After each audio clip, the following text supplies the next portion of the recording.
fait que je vous salue. Le fait que tu nous salues, c'est important. Salut Jean-Marie. Les fidèles au poste. Oui. Et Il est immense. Alors voyons, on va le dire. Immense. oui, moralement, parce qu'on... Immense. C'est de petite taille. C'est pas immense. Eh, t'as vu, j'ai fait appel à la royauté belge. Ah oui, d'accord. L'US Saint-Gilles. Eddy Merckx. Non, tu nous salues de loin. Mais enfin, c'est incroyable. On n'a pas les fleurs. C'est plus fort que Le toi. fleuriste doit nous les livrer, mais il est toujours pas arrivé. Ben oui, j'attendais hier à la maison. Comptez. Mais non, mais il faut qu'elle vienne, hein, la nana. Alors, elle m'a téléphoné Enfin, c'est hier. bien que tu es... Il a tout compris, ce Géliot. Tu te rappelles la discussion à l'Assemblée?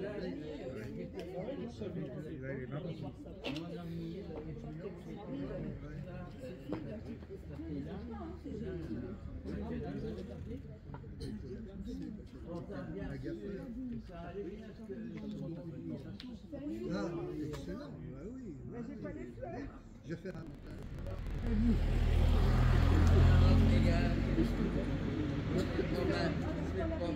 C'est pas mal la forme.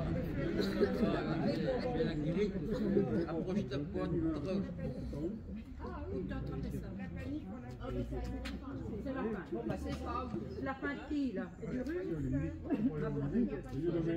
Bon, je te biche pas, je suis grippé. C'est ce que j'ai dit en mangeant. Il y a trop de soleil.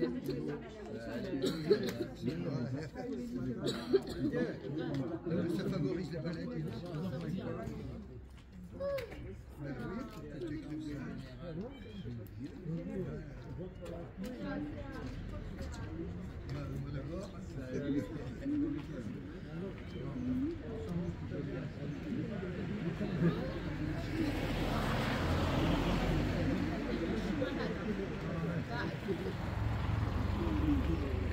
Oh bah non, c'est pas parce que tu restes ici.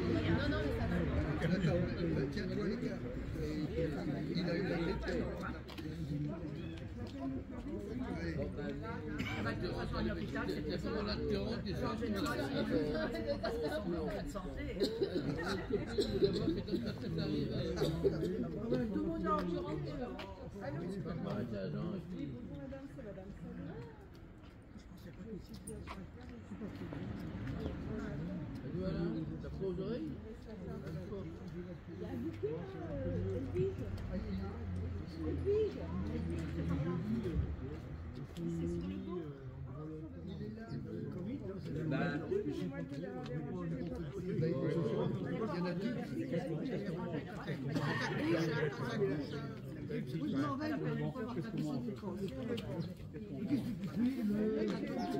Toujours en train de me tripoter. Oui, c'est les bonnes femmes. C'est ça, j'ai ça qui est drôle.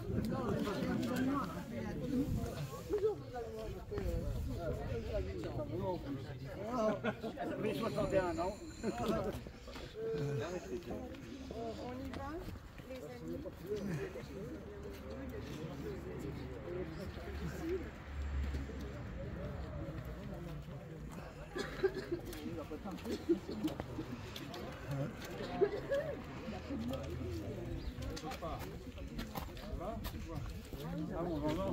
Ah, oui, t'as visité Bolé aussi, moi, ce matin. Moins un.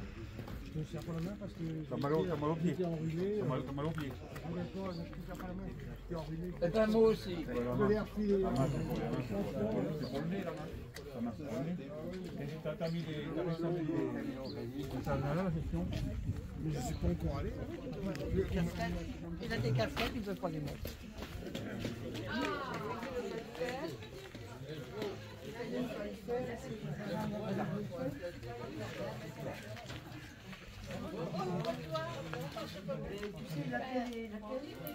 Non, c'est les deux mêmes. J'ai demandé les deux mêmes. Je prends quoi la terre, j'ai demandé deux mêmes. Je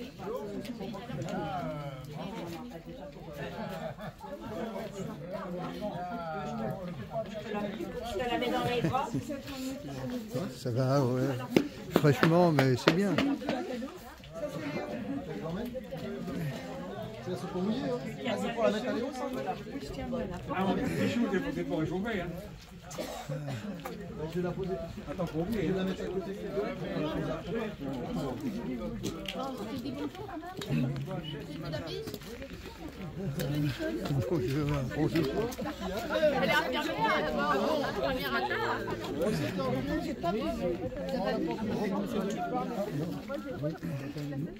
J'ai ma belle-sœur qui s'appelle Nicole.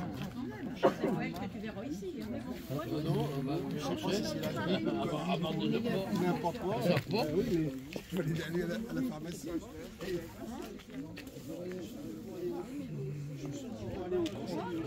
Elle va prendre chez vous. Je suis rentré.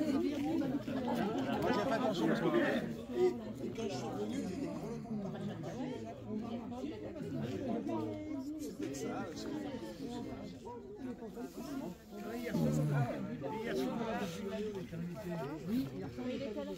des Eh bien, faut l'emmener, il est invité là-bas.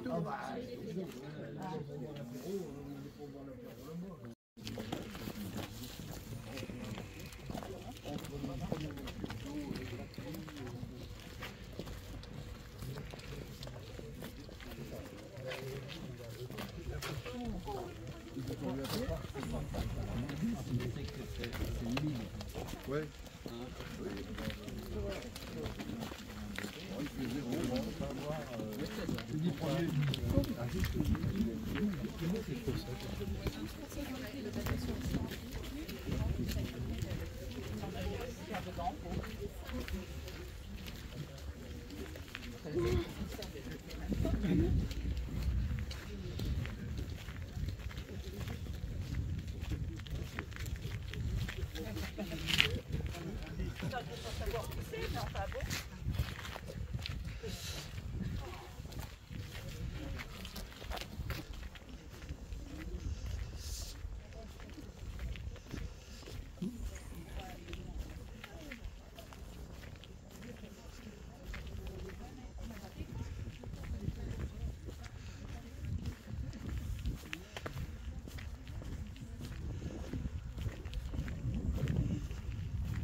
Je vais quand même excuser Corinne, dans les gens que j'étais, donc Corinne et Nicolas, j'ai aussi eu un message de Julie Dallois m'expliquant qu'elle avait la grippe.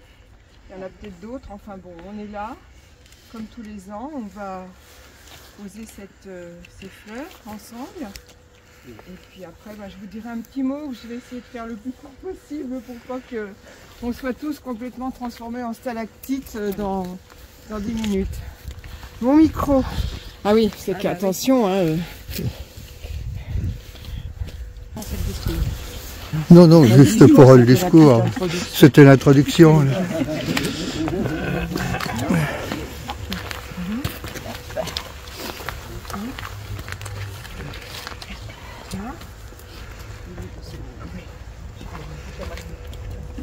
Je vous propose de faire une minute de silence.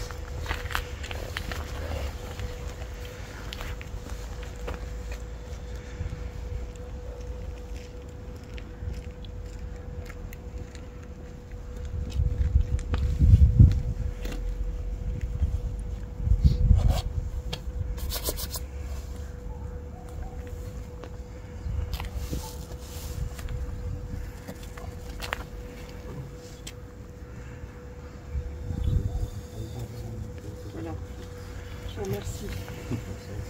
J'ai préparé donc quelques petits mots à vous dire.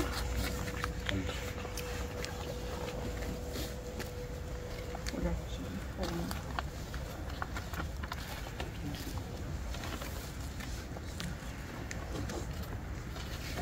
donc, chers amis, chers camarades, nous voilà encore cette année réunis devant la tombe d'Édouard Vaillant. Et comme chaque année, nous prenons un moment pour évoquer combien ses idées et ses idéaux, que ce soit pendant la Commune de Paris ou durant toute sa vie politique, peuvent encore éclairer l'actualité actuelle, actualité qui, en cette fin d'année 2023, n'est pas brillante. Au niveau mondial, des conflits sont nombreux sur de nombreux points de la planète, notamment l'aggravation du conflit israélo-palestinien avec la situation catastrophique dans laquelle est plongé le peuple de Gaza, le dérèglement climatique qui s'accélère, et encore et toujours de la misère et de la pauvreté. Le tout sur un fond de montée des mouvements d'extrême droite. Misère et pauvreté que nous retrouvons aussi dans notre pays, avec une augmentation importante du coût de la vie et une situation politique totalement dégradée, et un président qui décide tout seul, privilégiant les intérêts de sa classe à coup de 49.3, portant ainsi gravement atteinte au fonctionnement démocratique et au parlementarisme contenu dans notre Constitution. En quoi, sur chacun de ces points, les engagements d'Édouard Vaillant peuvent-ils nous montrer une voie? La paix, d'abord. C'est important. Rappelons-nous qu'Édouard Vaillant, avec Jean Jaurès, avant la guerre de 14, sont sur la même position quant à l'attitude à adopter. Le grand espoir des pacifistes avant le premier grand conflit mondial résidait dans la capacité du prolétariat mondial à s'y opposer. Un des textes les plus importants à ce sujet est celui qui fut l'objet de débats permanents au sein de la Deuxième Internationale, du Congrès de Copenhague en août 1910 jusqu'au Congrès de Paris en juillet 1914. Il est connu sous le nom de Motion Vaillant-Kérardy. On peut lire ce texte à la médiathèque de Vierzon qui possède un autographe de Vaillant portant sa signature. Bien que très court, il est capital et il a pour but d'appeler à la grève générale contre la guerre. Je vous lis rapidement ce texte. Merci Philippe. Entre tous les moyens à employer pour prévenir et empêcher la guerre, le Congrès considère comme particulièrement efficace la grève générale ouvrière, surtout dans les industries qui fournissent à la guerre ces instruments, armes, munitions, transports, etc. Et aussi, il considère important que l'agitation et l'action populaire sous toutes ses formes. En même temps, Édouard Vaillant a toujours popularisé son célèbre cri « plutôt l'insurrection que la guerre ». Cette conviction et cette volonté d'action totale d'Édouard Vaillant, exemple de dogmatisme mais infléchissable, ont trouvé tout naturellement leur incarnation dans une tenace bataille pour la construction de l'unité socialiste sur le plan national et pour une mise en œuvre d'un internationalisme susceptible d'exercer une influence déterminante sur la sauvegarde de la paix. Je cite encore Vaillant. Il ne s'agit pas seulement, en effet, d'échapper aux hontes, aux dangers de l'heure présente, de déjouer les complots, les trahisons de la réaction gouvernementale. Il s'agit d'organiser l'action du Parti de la République sociale pour la conquête du pouvoir politique qui, mettant aux mains du peuple la direction de la commune et de l'État, assurera avec la liberté, l'égalité, le bien-être de tous, la paix, l'indépendance et la sécurité nationale. Égalité et bien-être de tous. Ces mots nous conduisent naturellement et logiquement au deuxième point que je souhaite évoquer, la situation de notre pays, avec l'augmentation du nombre de personnes qui vivent au-dessous du seuil de pauvreté, l'augmentation du nombre de travailleurs pauvres, et aussi des situations inadmissibles, telles que des enfants qui dorment dans la rue, et plus largement, donc très largement, condamner toute cette misère sociale que nous déplorons dans le monde, en Europe et dans notre pays. Une parenthèse à ce sujet. Des chiffres éloquents ont été évoqués lors du dernier Café Repère, dont le sujet était la sécurité sociale de l'alimentation. Nous sommes 8 milliards d'habitants sur la planète Nous produisons de quoi nourrir 12 milliards de personnes et pourtant, combien de famines et de populations mal nourries. Édouard Vaillant s'est toujours battu pour la République sociale, celle de toutes celles et ceux qui veulent réaliser la liberté individuelle la plus complète dans une société solidaire où le développement humain harmonieux est assuré. À l'instar de Marx, il a compris qu'interpréter le monde ne suffisait pas à le transformer et qu'il fallait s'attaquer aux racines du mal, combattre le capitalisme destructeur des valeurs humaines pour libérer le genre humain. Et aussi, il dénonçait l'attitude exagérément partisane et figée dans des castes politiques étroites, cautionnées par des étiquettes trop vite collées.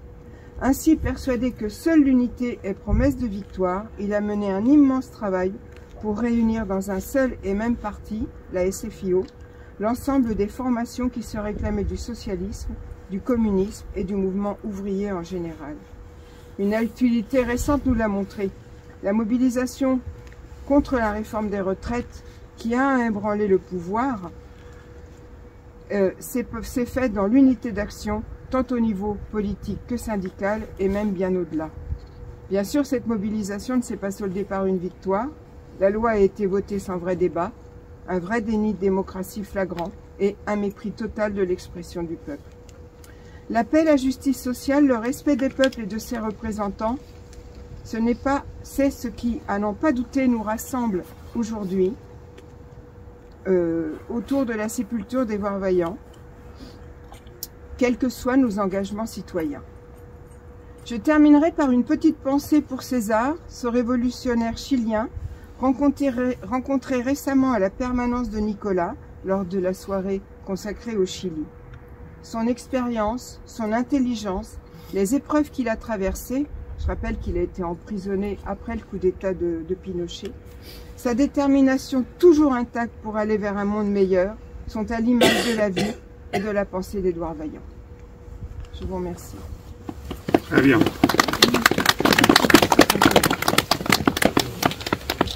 Voilà. On va aller mettre aussi une gerbe sur la tombe de Léo et j'ai aussi préparé un petit mot pour lui. Voilà. Très bien. Super.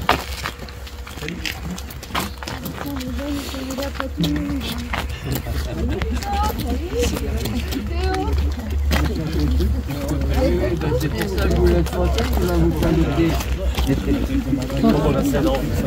Ils sont arrivés, mais Léo avec on l'a peaufiné, mais... Félicitations. Oui, oui, oui.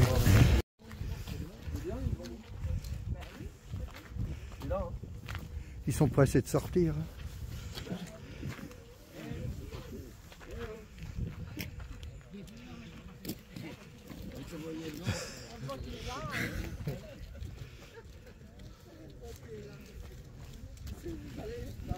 vous êtes bien gentil, mais il faut faire là. Dans le sens de la descente, ça vous emmène? Si personne ne respecte le guide, on est fichu. C'est marqué devant. Je tiens quand même à vous dire, avant de parler de Léo, que les quelques mots que j'ai dit, c'est le fruit d'un travail de plusieurs personnes. Je les remercie, ils se reconnaîtront, ceux qui m'ont aidé à développer ce petit chapitre sur la vie d'Édouard Vaillant. Normalement. Maintenant, Léo. Alors, je vais sûrement vous dire des choses que vous savez déjà, Léo Mérigot. J'ai fait rapide. Pardon. Il est né le 22 décembre 1902 à Poulennes dans l'Indre. Et il est mort le 30 août 1982 à Vierzon. Il était médecin, résistant, FTPF, conseiller général du Cher et maire communiste de Vierzon. Il était le fils d'un instituteur public très attaché à la laïcité. Peut-être important de le dire aujourd'hui. Après des études secondaires au lycée de Châteauroux, il a suivi des études de médecine à Poitiers et ensuite il a obtenu un poste de chirurgien qui l'a amené à l'hôpital de Vierzon. Très hostile au régime de Vichy et à l'occupant, il rendit avec d'autres médecins vierzonais des services à ceux qui voulaient passer clandestinement la ligne de démarcation. il rejoignit en avril 1943 le Front National et devint médecin officiel de la Résistance. Il a été emprisonné en 1943. Il a réussi à échapper à la déportation grâce à l'intervention de médecins. Et il est revenu à son domicile et il a continué de jouer un rôle actif dans la Résistance, notamment au moment de la bataille de Saint-Hilaire-de-Cour. Président du comité local de libération, il s'affirma comme un bon connaisseur des questions municipales, d'abord comme simple conseiller, puis comme maire. Il a été élu de 1959 à 1977. Et ensuite, il a été remplacé par son premier adjoint, Fernand Micoureau, et il est resté simple conseiller jusqu'à sa mort. Il était aussi, en 1945, quand il a aussi participé à la reconquête de la ville qui avait une tradition communiste. Et là, ça fait le lien avec Édouard Vaillant, parce que je pense que cette tradition communiste, qu'on sent encore à Vierzon, elle est quelque chose qui continue d'habiter Vierzon. Il a toujours joui d'une très grande audience parmi la population. Il a toujours porté haut et fort le rôle des élus de terrain, que sont les élus municipaux. Donc là, on peut dire un mot. Aujourd'hui, plus que jamais, alors que les moyens donnés aux communes sont de plus en plus étriqués, ils ou elles, à Vierzon, sont aux premières positions, devant faire face en direct aux souffrances de leurs administrés. Le lien est tout trouvé entre cette République sociale défendue par Édouard Vaillant et l'urgence de déployer partout sur le territoire des services et des moyens pour l'égalité des droits de tous et de toutes. Voilà. Merci.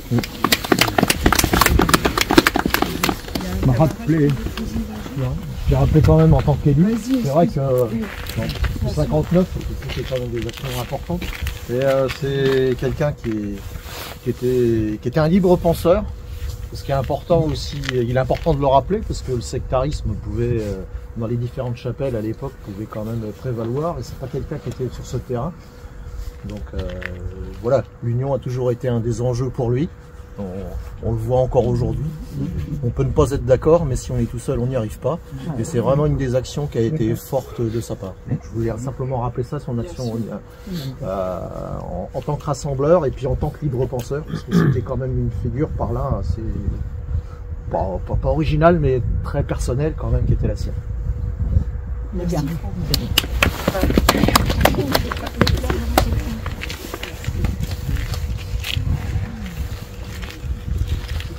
Bon, tant qu'elles sont pas gelées, on la pose. Oui.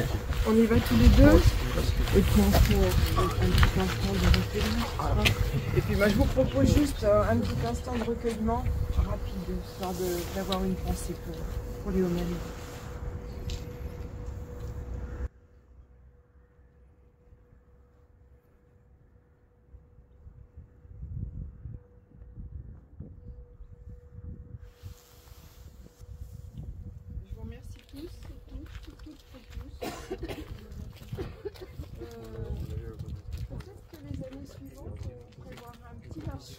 Oui, bien oui. Il sera peut-être meilleur. Des règlements climatiques, on aura besoin de rafraîchissement.